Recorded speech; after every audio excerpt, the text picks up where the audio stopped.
बिस्मिल्लाहिर्रहमानिर्रहीम अल्हम्दुलिल्लाहि रब्बिल आलमीन वस्सलातु वस्सलामु अला सय्यिदिल अंबिया'i वल मुरसलीन व अला आलिहि व अस्हाबिहि अजमईन अम्मा बाद। जी बिस्मिल्लाहिर्रहमानिर्रहीम।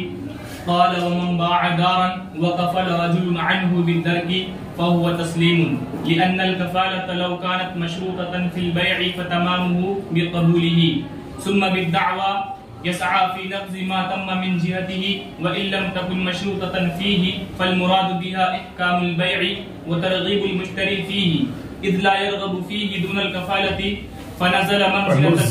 फनुज़्ज़िला मंज़िलतल इक़रार बिमिल्किल बाइ'i। बस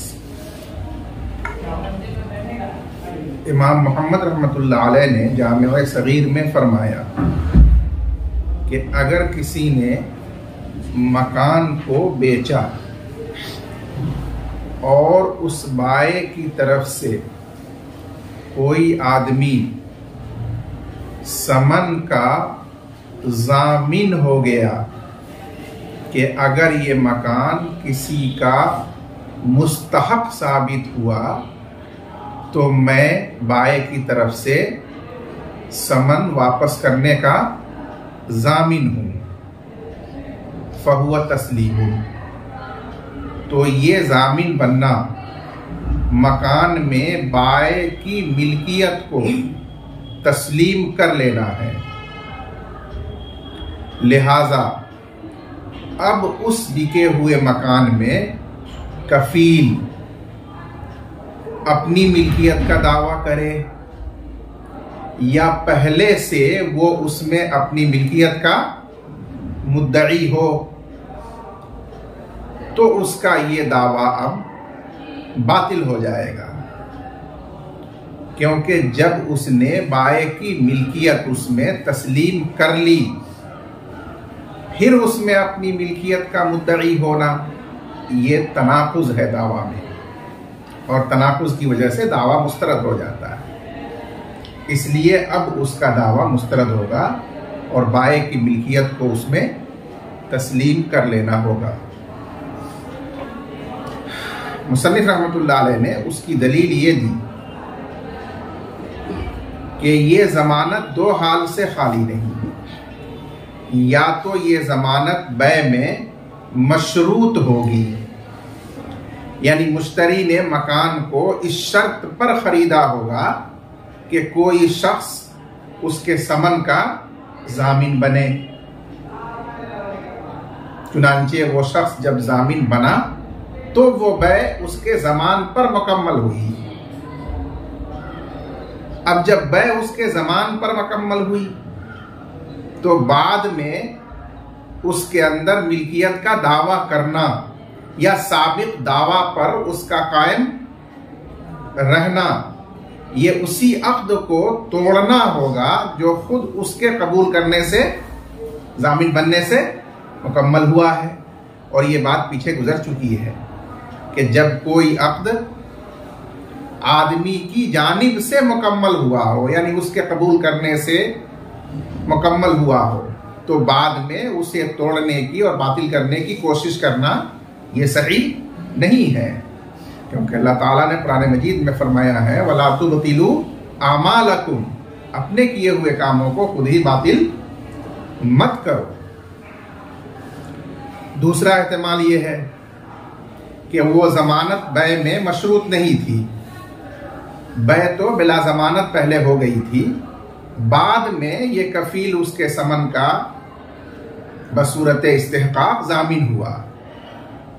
तो इस सूरत में ये जामिन बनना उस बै को मजबूत करना होगा और मुश्तरी को उस बै की रग़बत दिलाना होगा, क्योंकि इसकी जमानत के लिए बगैर वो मुश्तरी तैयार खरीदने पर नहीं था, क्योंकि उसको खतरा था कि शायद ये किसी और का मुस्तहक हो, तो इसके जामिन बनने पर उसने खरीदा।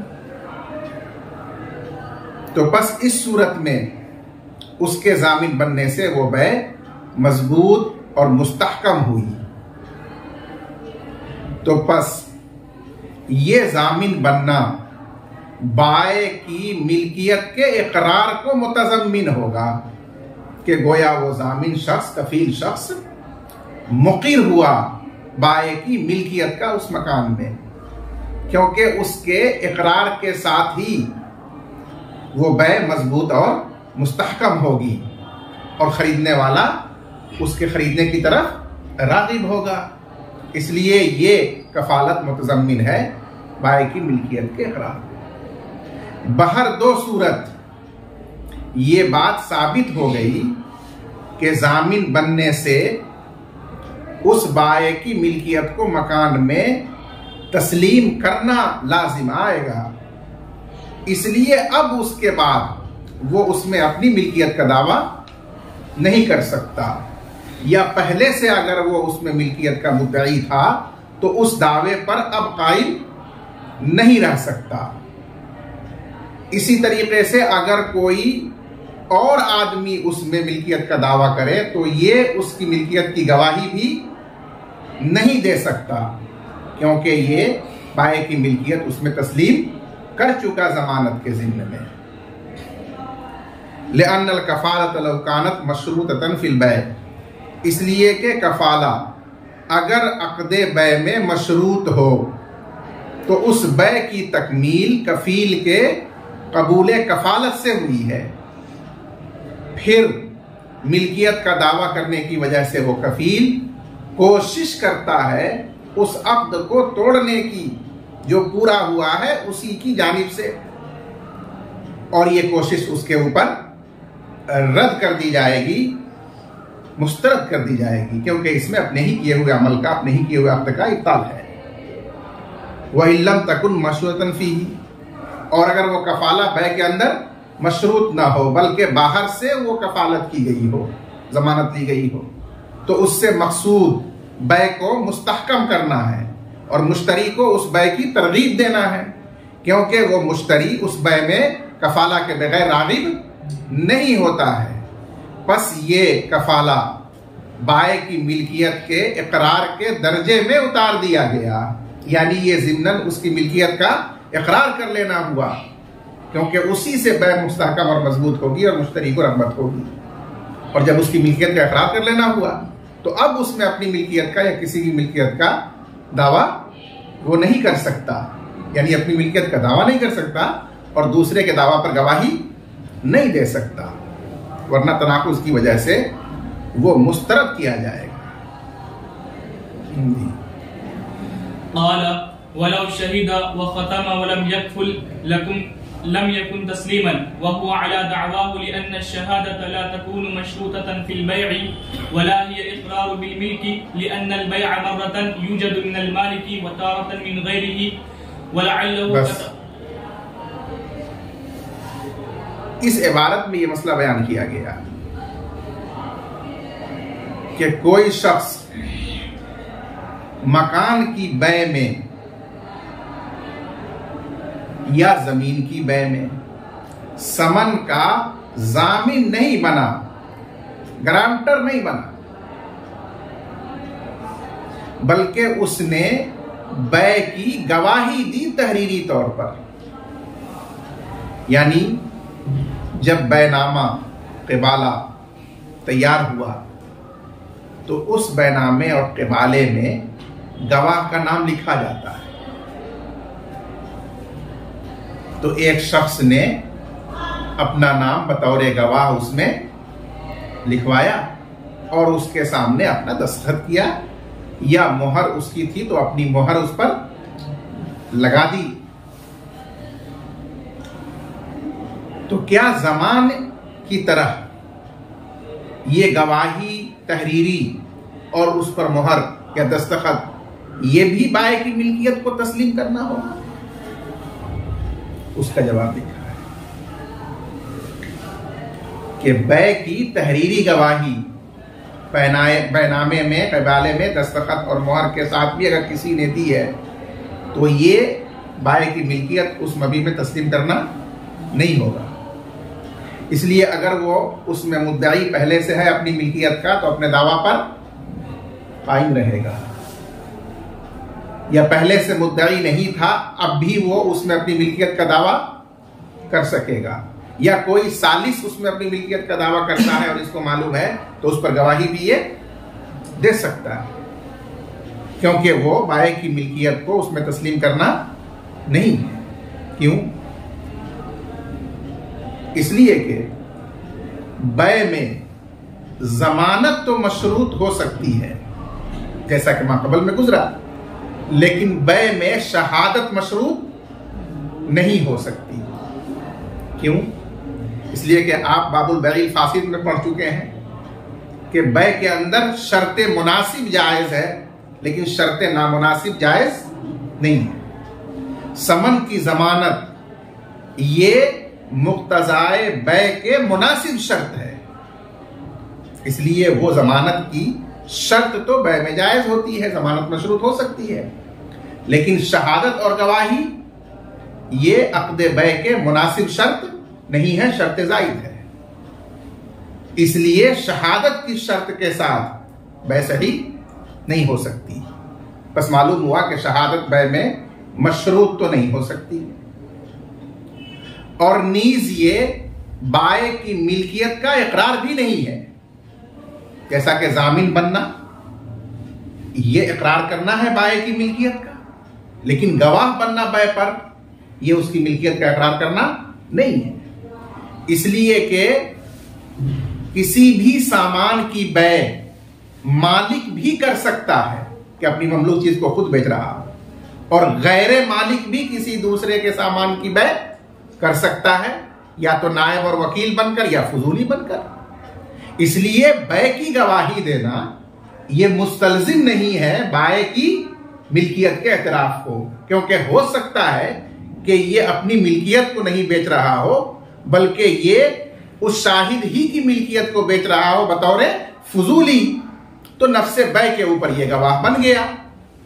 यह उसमें एहतमाल है। जब यह एहतमाल है तो मुस्तलजिम ये नहीं हुआ बाय की मिल्क के इकरार को, क्योंकि उसमें गैर मालिक की बाय का एहतमाल मौजूद है।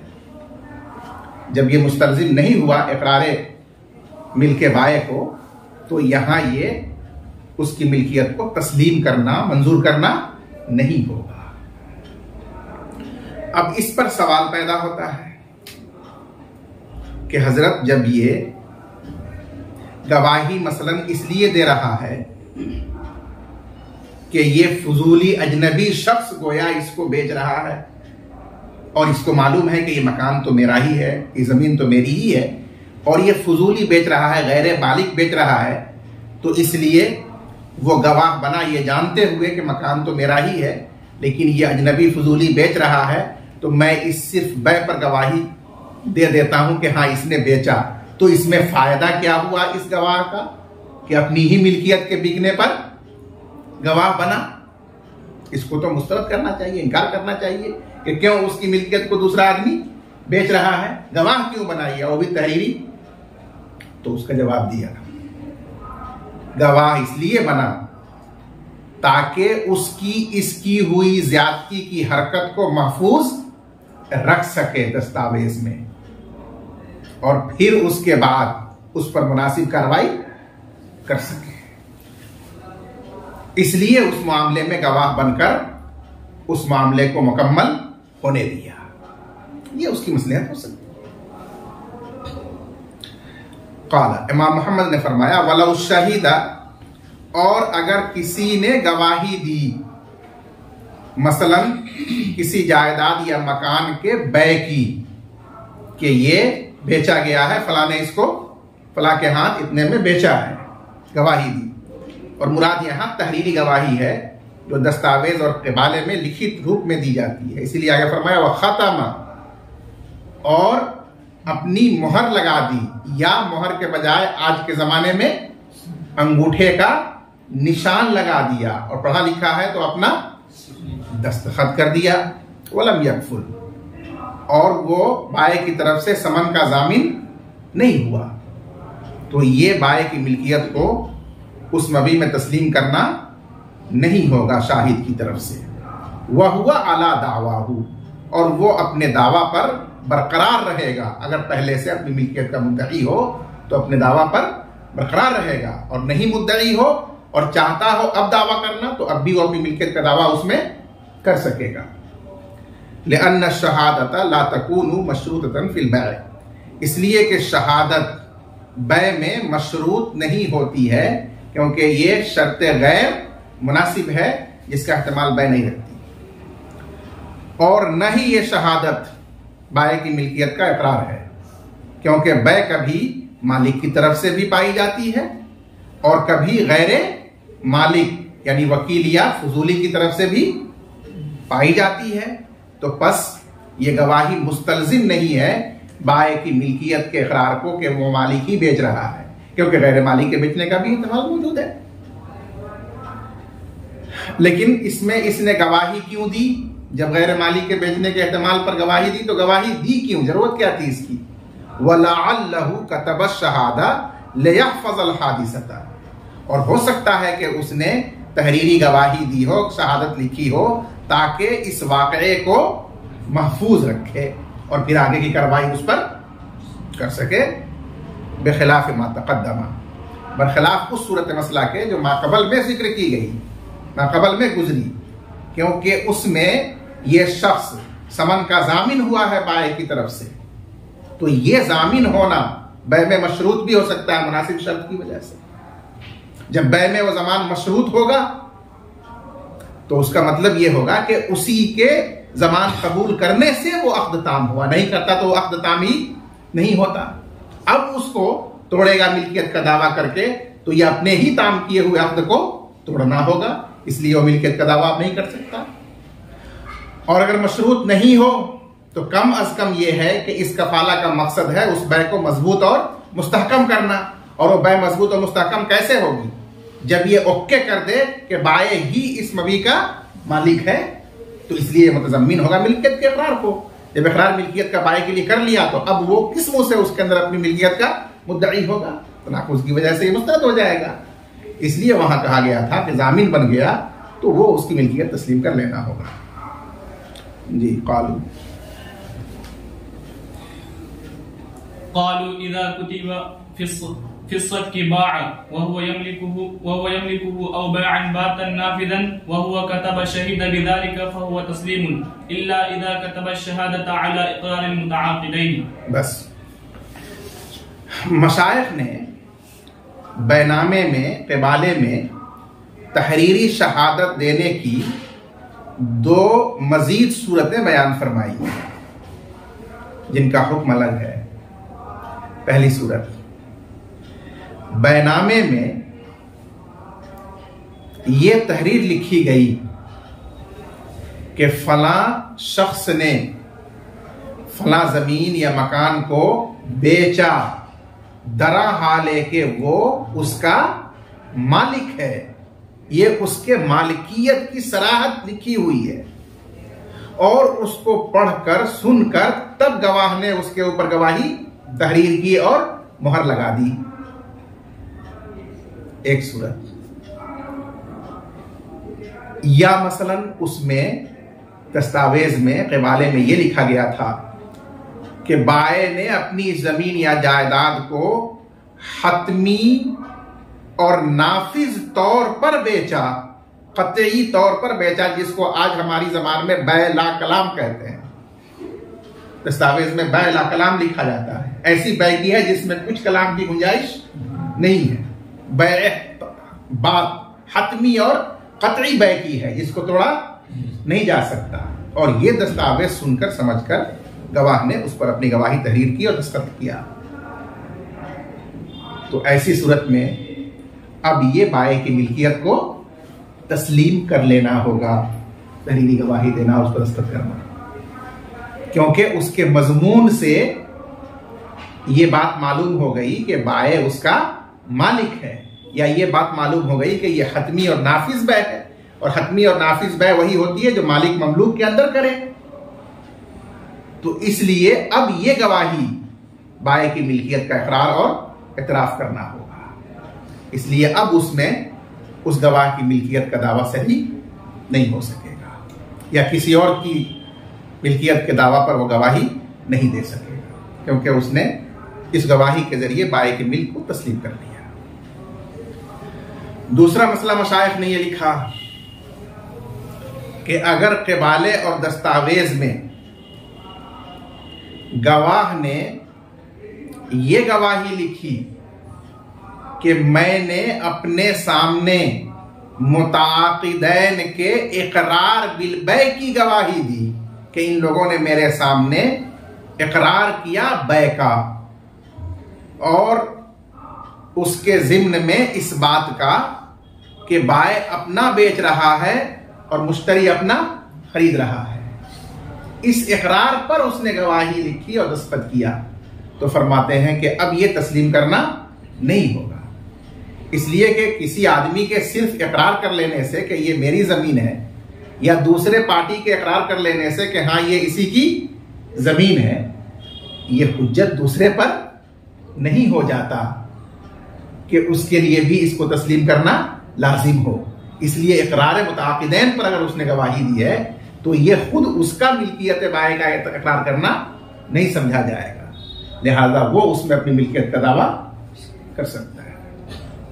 क़ालू, मशाइख ने फरमाया, इदा कुतिबा फिस्सक, जब बैनामे में ये तहरीर लिखी गई कि उसने यानी बाय ने बेचा, दरा हाले कि वो इसका मालिक है, या उसने ऐसी बै की, ऐसा बेचा जो हतमी और नाफिज है, वहुवा कतबा, और गवाह ने उसके नीचे लिखा शहीदा बेजाली का, इसकी गवाही दी, फिर नीचे दस्तखत लिखा अपना फलां इब्ने फलां ने, तो फहुवा तस्लीमुन, तो ये बाय की मिल्कियत को तस्लीम कर लेना है, मंजूर कर लेना है।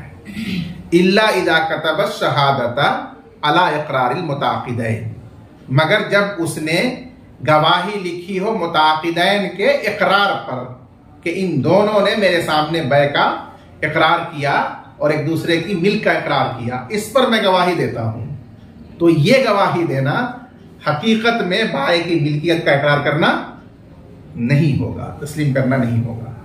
जी, फस्लुन फी ज़मानी, बस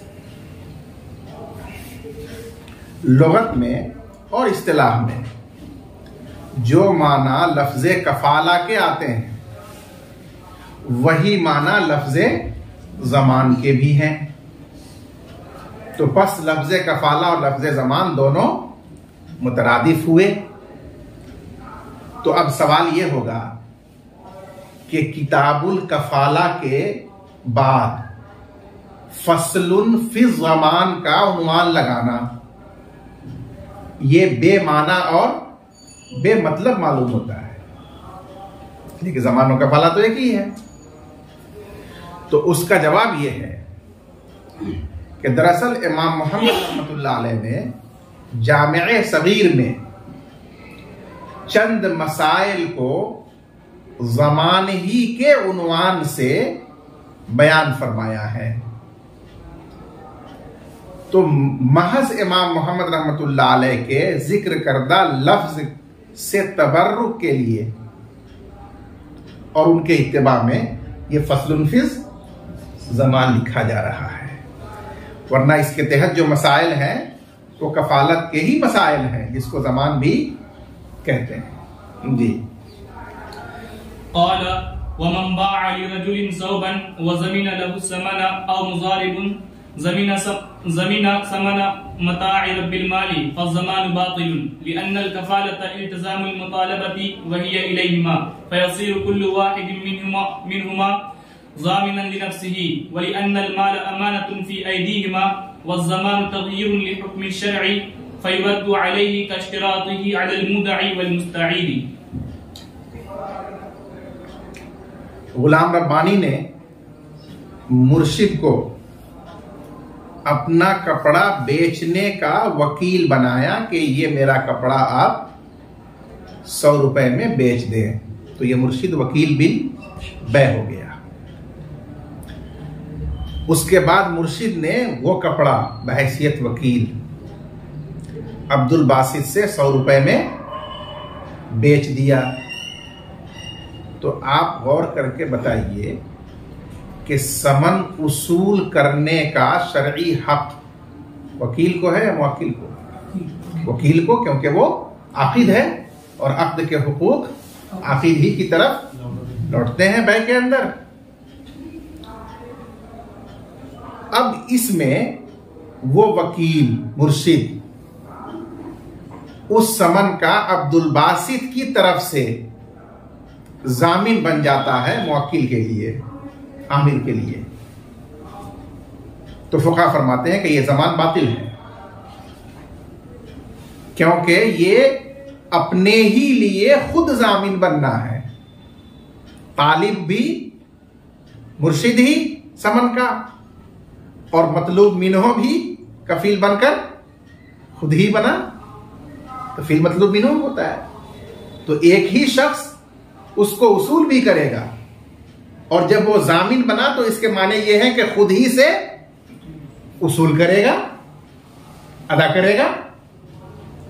तो ये है ज़मान ले नफ्सी ही, जिसमें एक ही आदमी तालिब भी होता है और वही आदमी मतलूब मिन्हू भी बन जाता है, और यह अबस होने की वजह से बातिल है। यह ज़मान कब सही होता? जब उस समन का तालिब मुवक्किल होता और उसमें यह वकील उस मुवक्किल के लिए जामिन बनता कि मैं आपको अदा करूंगा, तो यह ज़मान सही हो जाता। लेकिन यहां तो मुवक्किल उसका तालिब है ही नहीं, वो तो तालिब खुद वकील ही है और वही जामिन बन रहा है, तो अपने ही लिए तो जामिन बन रहा है, और अबस होने की वजह से ये अपने लिए जामिन बनना बातिल है। दूसरी सूरत, रज़ीउल्लाह ने अपना 1000 रुपया अब्दुल वाहिद को दिया बतौर मुजारबत, तो ये अब्दुल वाहिद हो गया मुजारिब। अब वो उस 1000 रुपये से सरमायाकारी करेगा, तिजारत करेगा, और नफा में रब्बुल माल और मुजारिब दोनों शरीक होंगे। फर्ज कीजिए कि उसने उससे 1000 का कोई माल और सामान खरीद लिया, तो जब उससे कोई सामान और माल खरीदेगा तो उस माल और सामान का मालिक कौन है? मुजारिब या रब्बुल माल? रब्बुल माल।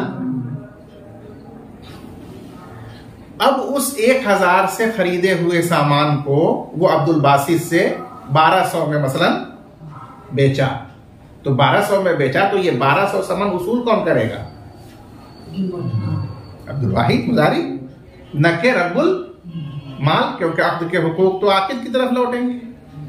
अब ये मुजारिब अब्दुल बासित मुश्तरी की तरफ से जामिन हो जा रहा है रब्बुल माल के इस सामान का कि मैं इसके समन का जामिन हूं, तो ये अपने लिए ही ना जामिन होना हुआ है, जिसमें एक ही शख्स का तालिब और उसी का मतलूब होना लाजिम आ रहा है, जो अबस है, इसलिए ये ज़मान बातिल होता है।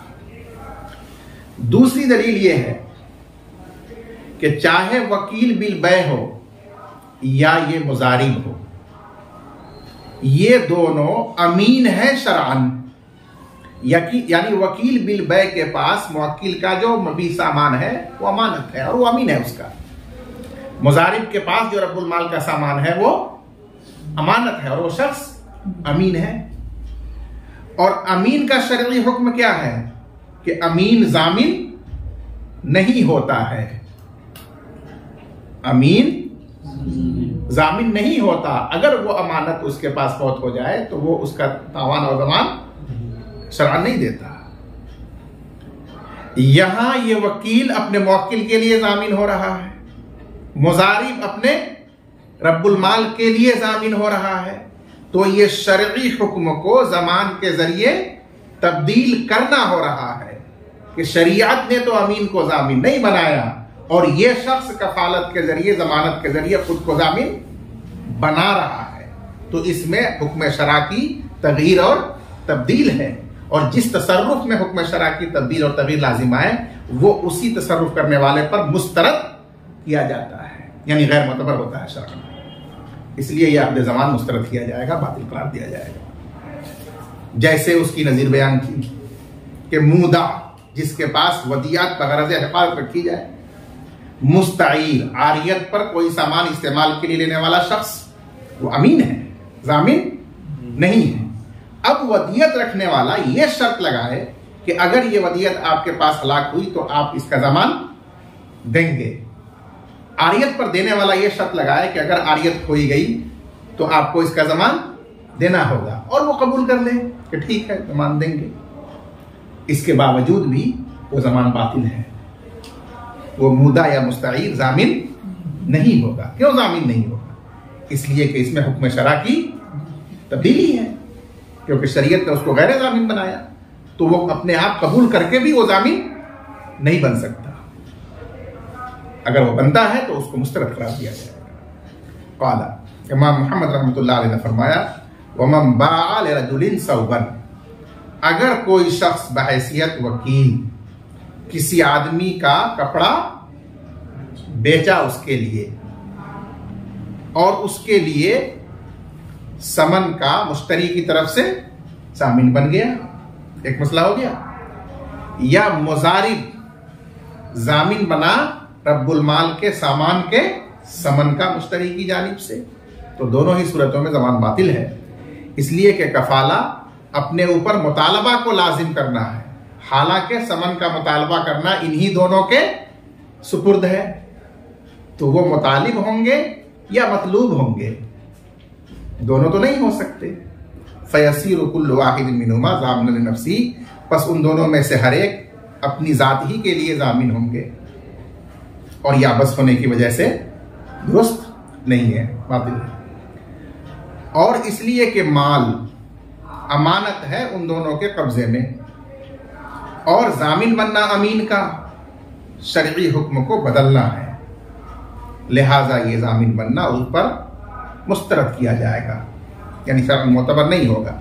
का इश्तराती अलल मुदई वल मुस्तईर, जैसे जमान की शर्त लगाना मालिक की तरफ से मुदा और आरियतन लेने वाले पर। जी।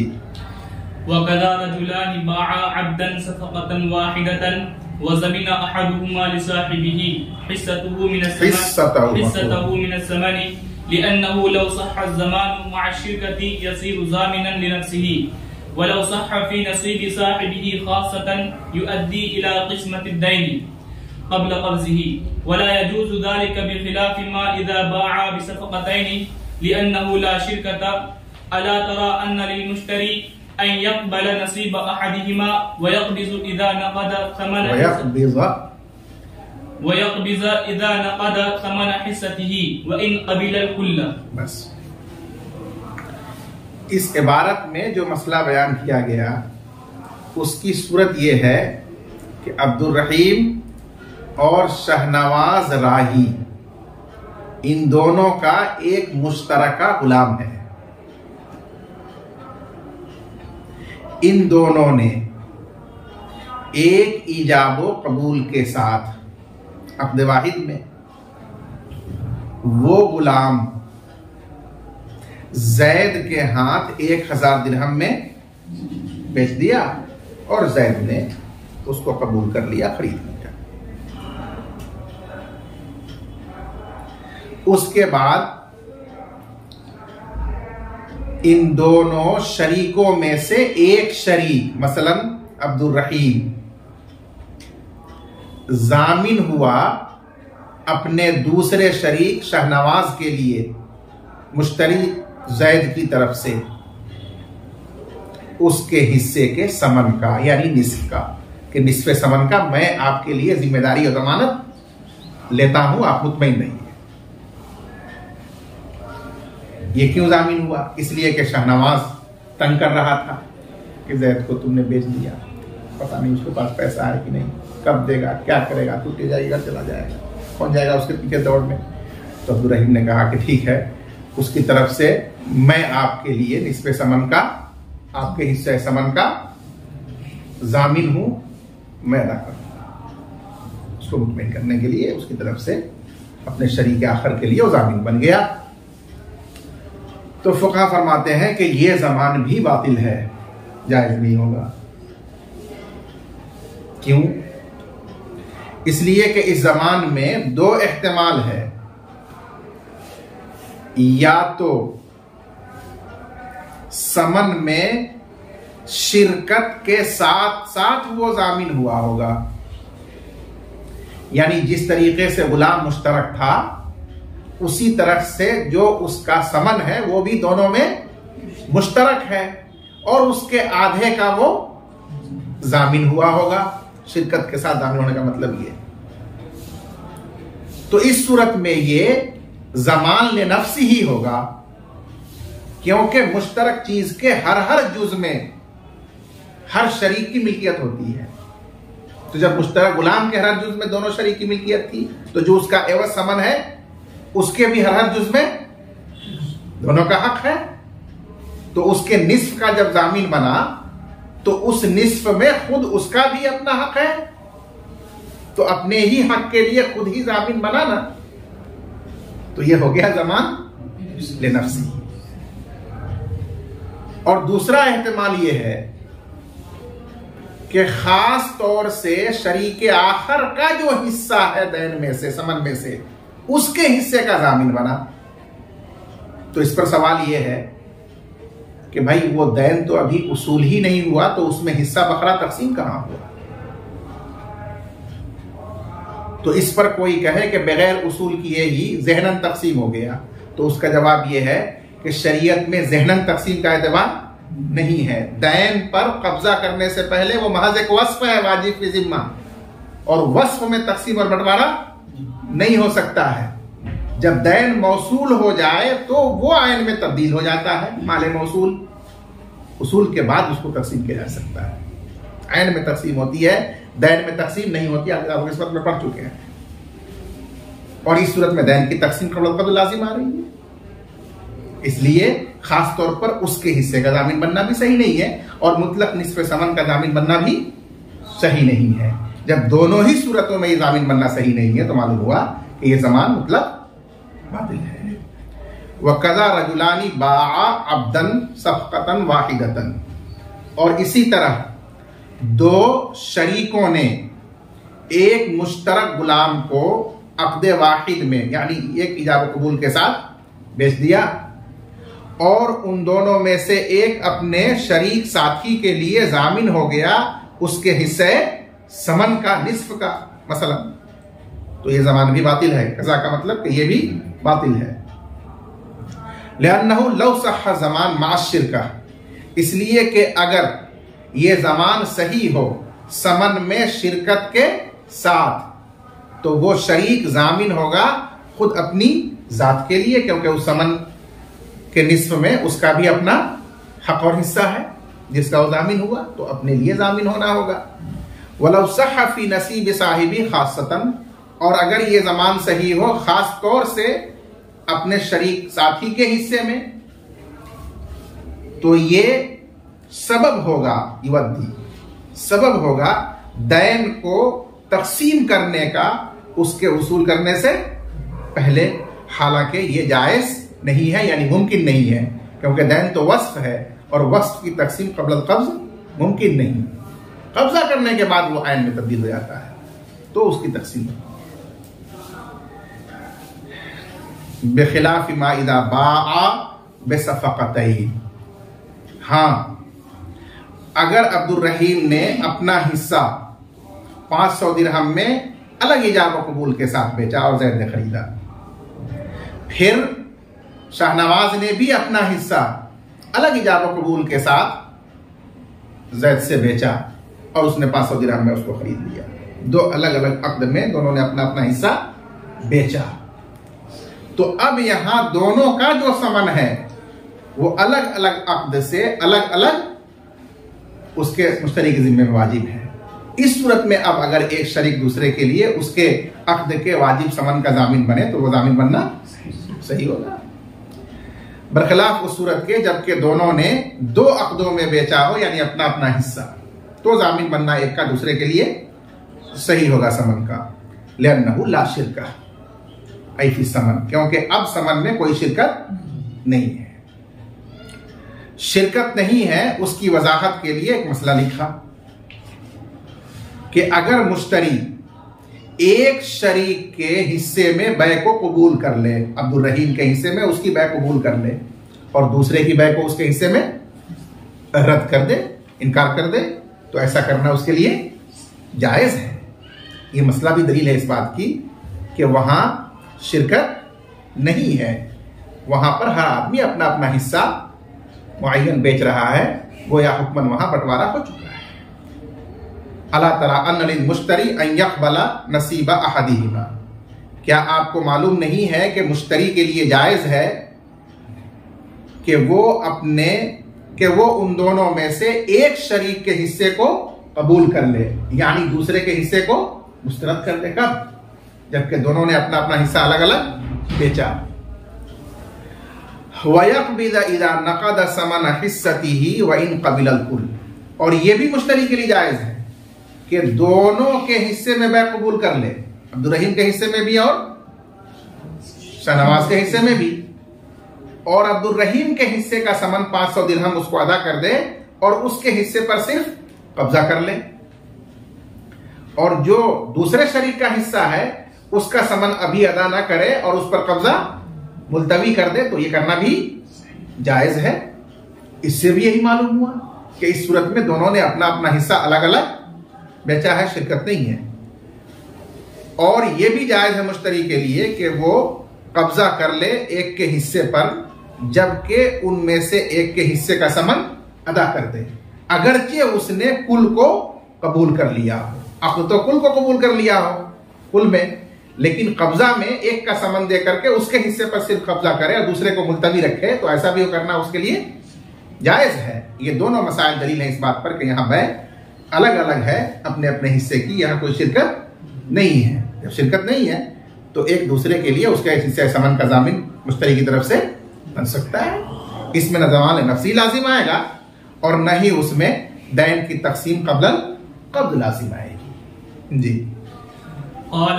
वमन ज़मिना अन आखर खराजहु व नवाइबहु व क़िस्मतहु फहुव जाइज़ुन, अम्मल खराजु फ़क़द ज़करनाहु व हुव युख़ालिफ़ु ज़कात लिअन्नहा मुजर्रदु फ़िअलिन व लिहाज़ा ला तुअद्दा बअद मौतिही मिन तरकतिही इल्ला बिवसिय्यतिन, व अम्मन नवाइबु फ़इन उरीद बिहा मा यकूनु बिहक़्क़िन ककरिय्यिन नहरिल मुश्तरकी वज्रिल हारिसी वल मुअज़्ज़फ़ी लितजहीज़ जैशी व फ़िदाइल उसारा व गैरिहा जाज़तिल कफ़ालतु बिहा अलल इत्तिफ़ाक़ि व इन उरीद बिहा मा लैसा बिहक़्क़िन कल जिबायाति फ़ी ज़मानिना फ़फ़ीही इख़्तिलाफ़ुल मशाइख़ व मिम्मन यमीलु इला सिह्हतिल इमाम अलीयुल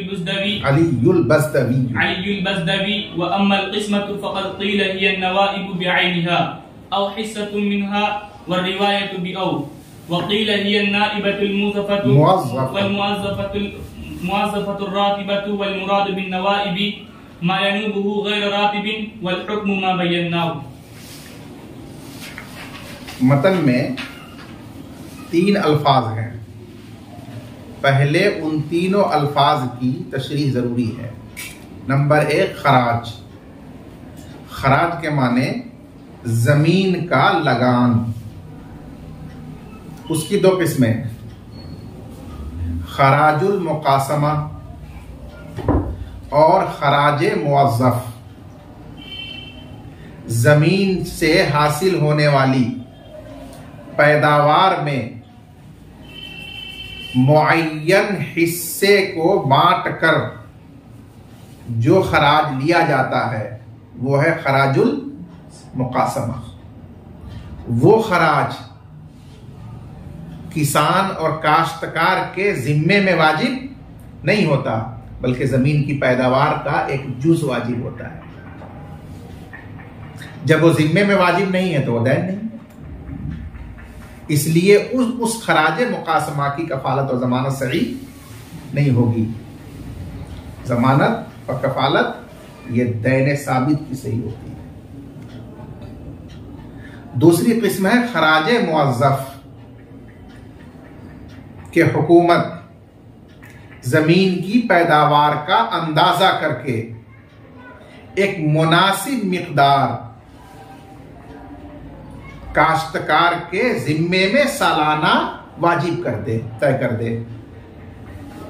ये मुकर्रर खराज है,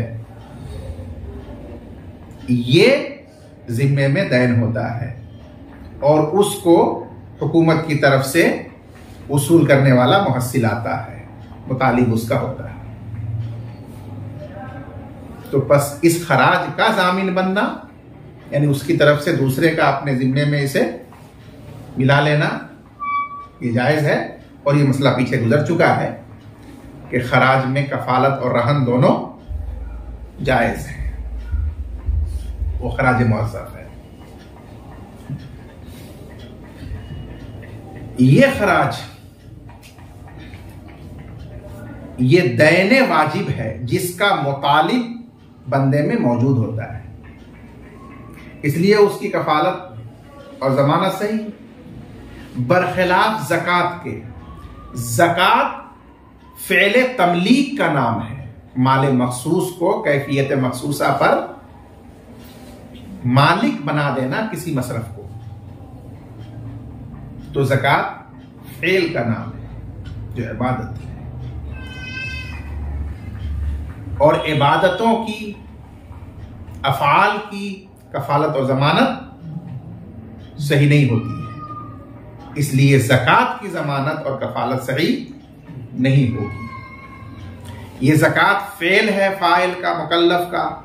उसकी दलील एक मसला भी है कि अगर कोई शख्स मालदार जिस पर ज़कात वाजिब थी, वो ज़कात अदा किए बगैर मर जाए और उसने माल तरका में छोड़ा, तो दैन की तरह ये ज़कात उसके तरका से अदा नहीं की जाएगी। हाँ, अगर उसने वसीयत कर दी हो कि मेरी वाजिब ज़कात मेरे तरके से अदा की जाए, तो वसीयत पूरी की जाएगी, लेकिन बगैर वसीयत के उसके तरके में से वो वाजिब ज़कात अदा करना वाजिब वारिसों पर नहीं होता। क्यों? ये इबादत है जो उस मुकल्लफ का फ़ेल था, उसमें नियाबत नहीं होती है कि उसके तरके में से दूसरा कोई अदा कर दे तो अदा हो जाए, इसलिए उसकी जमानत भी सही नहीं है। ये लफ्ज़ खराज की वजाहत हुई। दूसरा लफ्ज़ है मतन में नवाइब। ये नाइबतुन की जमा है। लुगत में नाइबा कहते हैं उस नागवार हालत को जो कभी कभार पेश आती रहती है, गाहे गाहे पेश आती रहती है, उसको नाइबा कहते हैं लुगत के अंदर। और यहां इससे मुराद सरकारी टैक्स है जो हुकूमत वक्त की तरफ से आयत रियाया पर किया जाता है।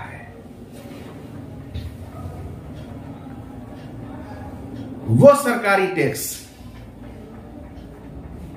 जायज भी होता है जबकि आवाम की जरूरत और मसलहत के लिए आयद किया गया हो।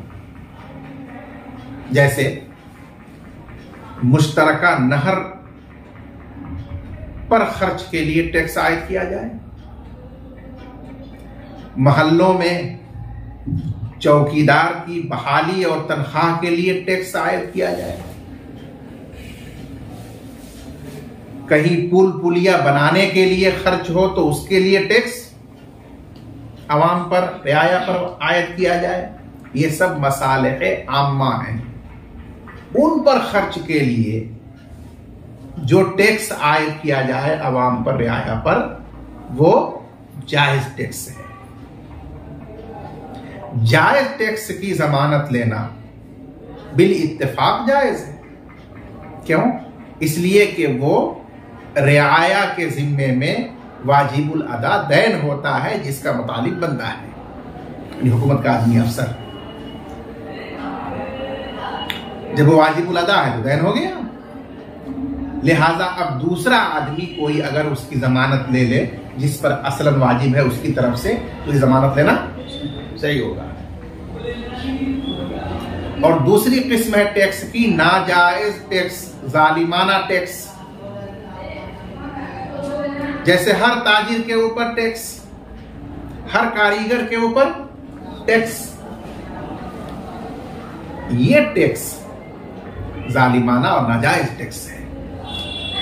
जो रियाया और अवाम की मसलहत के लिए नहीं बल्कि सरकार की तिजोरी भरने के लिए है, अपने ऐशो आराम और अपनी दौलत के लिए है, जालिमाना और नाजायज टैक्स है। उसके बारे में मशाइख का इख्तिलाफ है कि उसकी जमानत सही होगी कि नहीं होगी।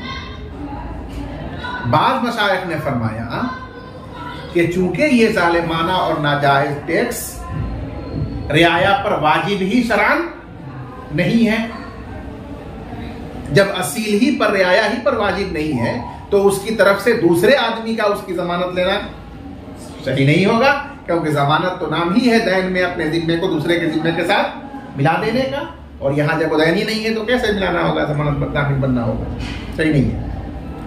और दूसरे बार मशाइख ने फरमाया कि सही कौल के मुताबिक जमानत मुतालबे में जिम्मे को जिम्मे से मिलाना है, और जब सरकार नाजायज या जालिमाना टैक्स आयद कर देती है तो वो मुतालबा उसका वजूर करती है, तो इसलिए उसका मुतालिब मौजूद हुआ और मुतालबा साबित हो गया। अब इस मुतालबे में अगर कोई अपना जिम्मा असील के जिम्मे के साथ मिला ले, यानी उसकी जमानत ले ले, तो जमानत लेना जायज और सही है। साहिब हिदाया ने फरमाया कि मशहूर फकीह और उसूली अली अल-बज़दावी रहमतुल्लाह अलैह ने इसी जवाज और सिहत को इख्तियार फरमाया है। तीसरा लफ्ज़ मतन में है किस्मत। इस लफ्ज़ किस्मत से क्या मुराद है, इसके बारे में साहिब हिदाया ने 3 एहतिमाल बयान फरमाया। नंबर 1, किस्मत से बेआइन ही नवाइब ही मुराद है, यानी सरकारी टैक्स ही मुराद है, और ये वाव के साथ अत्फे तफसीरी के तौर पर जिक्र किया गया है। ये पहला है। अब इस सूरत में किस्मत का अलग कोई मफहूम नहीं होगा। दूसरा एहतिमाल साहिब हिदाया ने बयान फरमाया कि नवाइब से मुराद सरकारी टैक्स जो सरकार की तरफ से रियाया के ऊपर वाजिब किया गया मुख्तलिफ मसाले के लिए, वो नवाइब है। और किस्मत से मुराद किसी खास मामले में, किसी खास प्रोजेक्ट में जो खर्च आने वाला है, उस खर्च को रियाया पर तकसीम किया गया, बांटा गया, तो वो खास खर्च जो किसी आदमी के हिस्से में आया, वो हिस्से का मखसूस टैक्स किस्मत है। इस सूरत में ये किस्मत खास होगा और नवाइब आम हो जाएगा, और खास का आत्फ होगा आम के ऊपर। साहिब हिदाया ने फरमाया कि इसीलिए बाज़ नुस्खों में यहां वाव के बजाय औ के साथ रिवायत है कि नवाइब का जामिन हुआ या किस्मत का, यानी हिस्से के खास टैक्स का। ये दूसरा एहतिमाल है। और तीसरा एहतिमाल इसमें यह बयान किया गया कि नवाइब से मुराद है हंगामी टैक्स, यानी अचानक कोई हादसा, कोई जरूरत, कोई मामला सामने आया, उसके लिए सरकार ने रियाया के ऊपर टैक्स आयद कर दिया, जो कभी कभार होता है। ये हंगामी और वक्ती तौर पर जो आयद किया हुआ टैक्स है वो है नवाइब। और मुस्तकिल तौर पर सालाना या माहाना जो टैक्स आयद किया गया है, जिसको वक्त पर अदा करना वाजिब है ऑटोमेटिक, वो है किस्मत।